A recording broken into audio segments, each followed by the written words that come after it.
और रोबोटिक्स एवं कोडिंग की शिक्षा देने वाला दरभंगा का एकमात्र school Sanford international school, national cinema चौक, Darbhanga.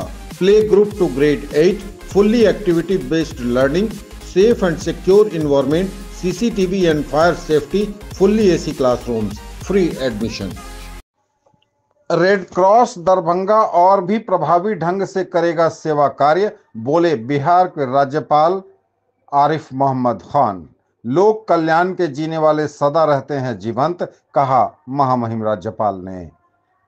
Indian red cross society Darbhanga के लक्ष्मीपुर लहेरी आश्रय अवस्थित कार्यालय में भूमि पूजन के उपरांत प्रेक्षागृह में अपने संबोधन में बिहार के राज्यपाल आरिफ मोहम्मद खान ने उक्त बातें कही। उन्होंने नामोरुचि, शिव ज्ञान, जीवो सेवा की भावना से सबों को ओतप्रोत रहने की बात कही। साथ ही उन्होंने कहा कि भारतीय संस्कृति में दूसरों की सेवा कर खुद पर हम करते हैं परोपकार। इस अवसर पर राजस्व एवं भूमि सुधार मंत्री संजय सरावगी ने रेड क्रॉस दरभंगा द्वारा पीड़ितों की सेवा में किए जा रहे कार्यों की सराहना की। साथ ही उन्होंने आशा व्यक्त की कि रेड क्रॉस के स्थायी परिसर में नवनिर्माण होने और अधिक सेवा कार्य रेड क्रॉस के माध्यम से किया जाएगा।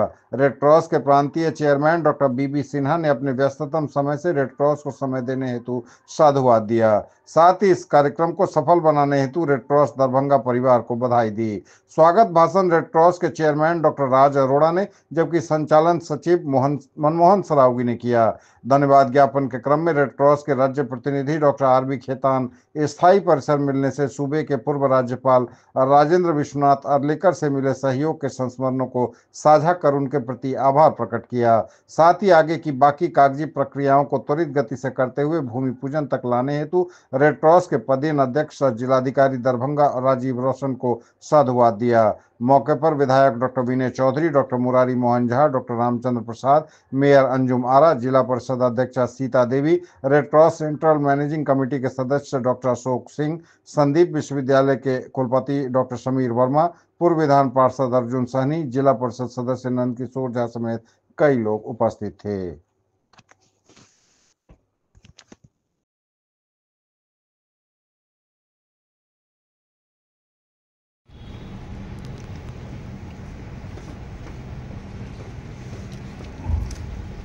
Indian red cross society Darbhanga शाखा के नए कार्यालय भवन के निर्माण हेतु भूमि पूजन कार्यक्रम में आपने मुझे आमंत्रित किया, उसके लिए बहुत बहुत धन्यवाद।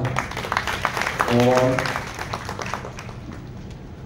मुझे पूरा विश्वास है कि इस भवन के निर्माण होने के बाद रेड क्रॉस सोसाइटी दरभंगा और ज़्यादा प्रभावी और सुचारू ढंग से काम करेंगे और यहाँ के लोगों की सेवा करेंगे।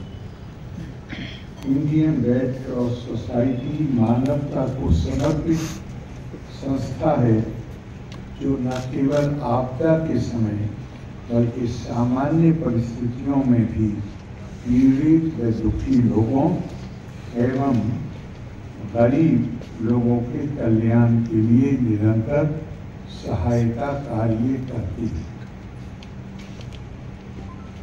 ये मानव जीवन और स्वास्थ्य की रक्षा के लिए ये संस्था प्रतिबद्ध है।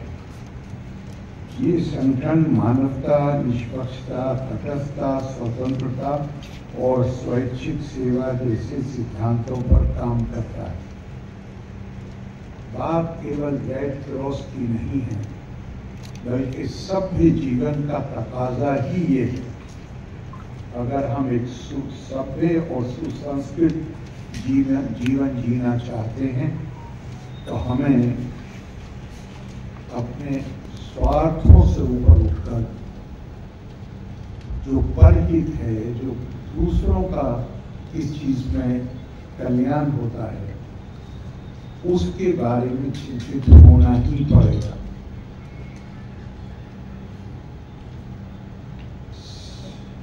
हम सब अपने जीवन में परिश्रम करते हैं,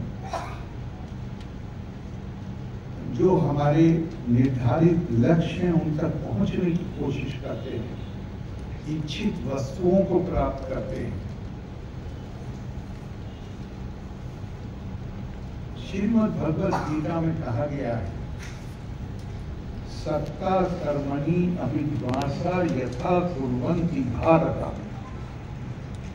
कुर्यात् विद्वान तथा असक्ता चिकीर्षु लोका संग्रह। सब लोग मेहनत करते हैं, अपनी इच्छित वस्तुओं को प्राप्त करना चाहते हैं, वहीं से उन्हें प्रेरणा मिलती है, मुझे ये चीज प्राप्त करनी है।